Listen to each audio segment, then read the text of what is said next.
Hello, welcome to Southwestern University's Guitar Tutorials. In this video, we're going to be taking a look at Tarrega's Study in E minor, which focuses on the arpeggio AMI with P playing at the same time as A. The video is going to be broken up into 3 segments. In the first segment, you'll see a scrolling score on your screen that I'll be playing along with, which will be at a slower tempo. In the second segment, we'll look at a couple concepts specific to this study to focus on the right hand and left hand individually. And in the third section, we'll listen to the piece at concert tempo. Just a heads up, when we play with the scrolling score, you will hear 3 clicks before the music starts. Let's go ahead and take a closer look.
Now let's go ahead and focus on a few topics specific to this study.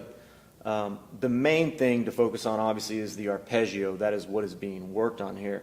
And if you haven't already, go find our video that focuses on this arpeggio, the technique behind it, how to build it into our muscle memory appropriately.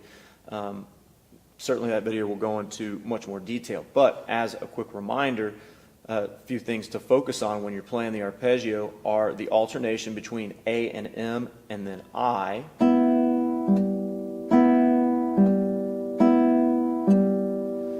And then that can lead into feeling the sympathetic motion between A and M, and using that staggered rhythm that you'll hear in that other video.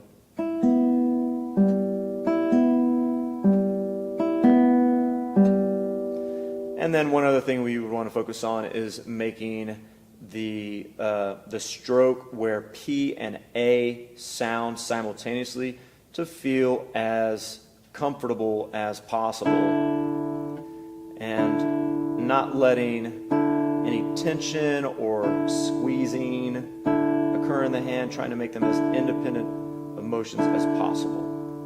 Now let me draw your attention to the left hand specifically. A common issue with arpeggio pieces is notes getting cut off in anticipation of a left-hand shift. And the measure that we're going to look at is going out of measure 2 into measure 3, where we're playing this A minor chord with an F sharp melodic note here, and then shifting into a B7 chord. And this is a big shift, and we have to get a bar in place.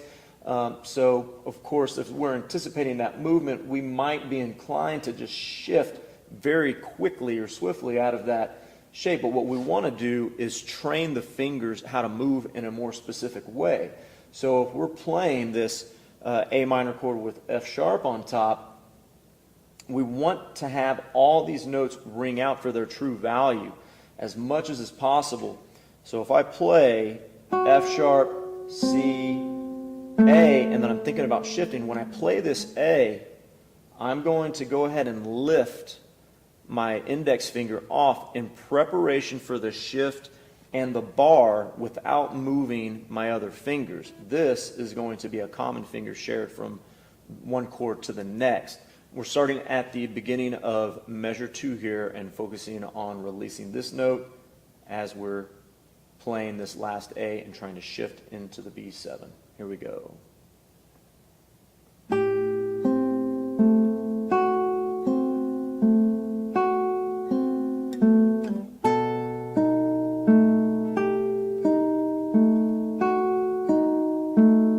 Let's try that one more time. Ready, and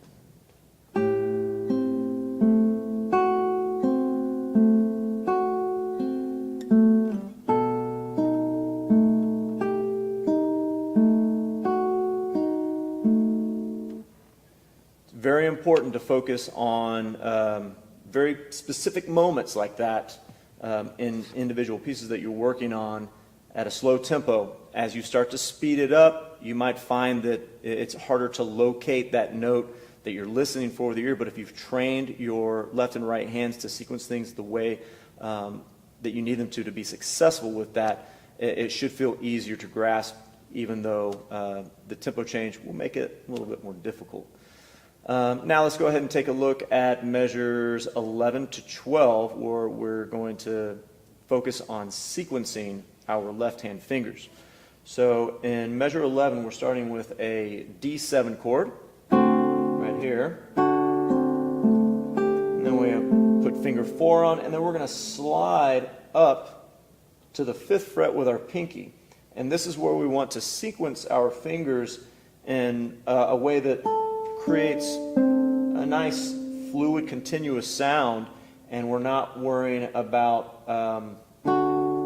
jumping off of the guitar to get up there and making it a jerky motion and interrupting the flow of the music. So let's go ahead and try just that full measure, D7, and then G, and then the shift. Right, here we go. Ready, and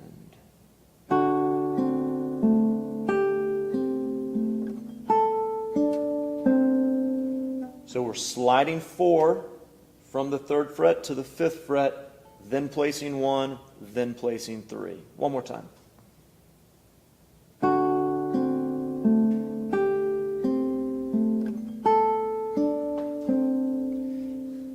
And I'll just bring your attention to what follows that chord is a G bass note. And this is another moment where we want to focus on getting this finger up to that G bass note before we let go of these other notes, just so we can maintain that continuity and fluidity of sound. Now let's go ahead and take a listen to the piece at concert tempo.